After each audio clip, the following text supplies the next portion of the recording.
Редакцијата на телевизија Кочани денеска ја посети Атанаска Петковска од Скопје, која веќе една година е вселена во новоизградената стамбена зграда во Монополски Бавчи. Се жали на низ недостатоци во водоводната, електричната и канализационата инсталација, кои создаваат проблеми во секојдневното живење.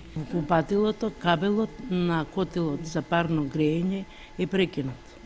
Не е како што треба, па е правен таму по електрична работа надавано, отргнати се и гаражата доле, вратата што треба да се направи, ги молев газдите што прават неколку пати, одам и ништо тоа. Не е ова асфалтиран пат, него трасирање патота и треба да се направи.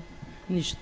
Шахтата е извадена, нешто таму скршено, некои за водовод, што е цело лето стои така, и тука можеме да настрадаме.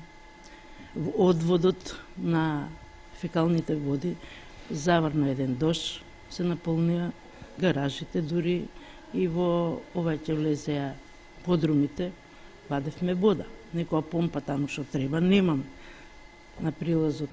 Инаку станот Петковска со сопругот го купиле во 2010 година и во него се вселиле минатата година.